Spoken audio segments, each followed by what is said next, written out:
Morning guys, just thought I'd pop on another video today. Get a few of these this week, I think. I just had a sudden thought. I was just we've got a lovely windy wet day here today in Cornwall, so I've just been to Sainsbury's, done a shopping after the school run this morning, and I just thought I'd jump on because I get asked about this quite a lot, about what I use on the little mini lathe to hold the actual ring on there. Now I use these. This one's actually wrapped in masking tape, because you can, wrap in masking tape to get the size. But these seem to be really good. Now what these are, I've got another one here. It's these. Now these are a diamond core drill bit for ceramic and porcelain tiles. The only reason I started using these really is because I used to be in the tile business.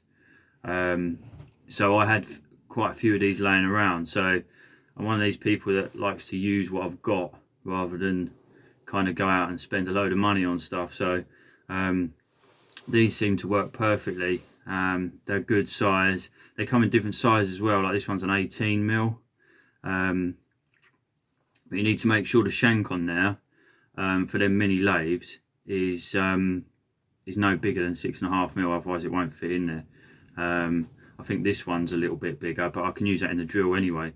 But this one's, I think this one was about 7.5, so that's a little bit big. But the one I've got on that one, that is a 6mm shank on that one. So if you're looking for these are only cheap as well. You can pick these up for £2 or £3.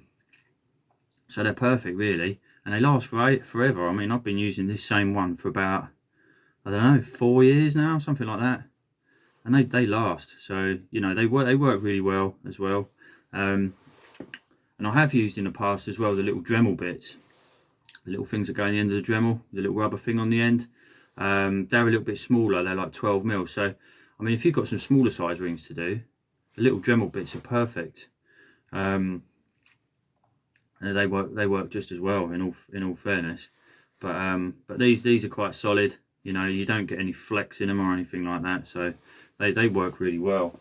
Another thing I use as well in there for like sort of sanding, shaping the sort of solid wood rings, like the skateboard deck rings and stuff like that, is these sort of 50mm sanding pad goes in there, and then you've got yourself a disc sander, and you can get like different bits of paper to go on there. It's like a Velcro.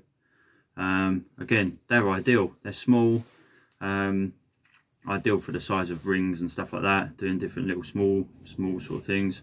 And again, you can pick these up for about £6 or £7 on eBay or Amazon, and they come with a stack of the discs as well. And what I normally do, once the disc's like worn out, I just get I'll get a sheet of sandpaper, I'll just stick that to it, cut it out, and then you've got a new bit of sandpaper on the same disc. You can probably do that 2 or 3 times really before it starts getting too sort of hard and it goes a bit misshapen on the actual disc itself once you've glued a couple of new bits to it. But again, it saves you a bit of money with just using what you've got really. So yeah, I just thought I'd jump on and let you know about that today really. I just because I suddenly thought about it, in all honesty. But again, I hope that's sort of helpful to someone or some of you out there, especially the people that are sort of maybe starting out making these sort of rings and stuff. When you first start out, you don't really want to be spending loads of money out on different tools and things like that. Try and use what you've got.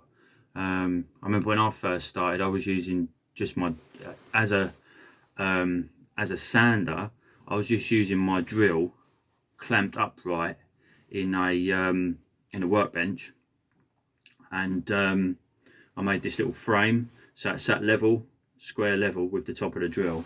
And then what I did, I had some of these hole cutters, and that would sit in the top of the drill, and I wrapped that in sandpaper all the way around. So again, that was like a sander spinning round, and I used to use that when I first started because that's all I had. And I just didn't want to spend out at the time, because you never know if it's something that you want to carry on with either.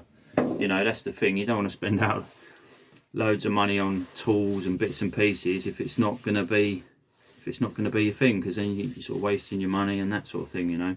So yeah, that's today's video anyway, guys. I hope it's been helpful, and I hope you have a great day. See you again soon. Bye.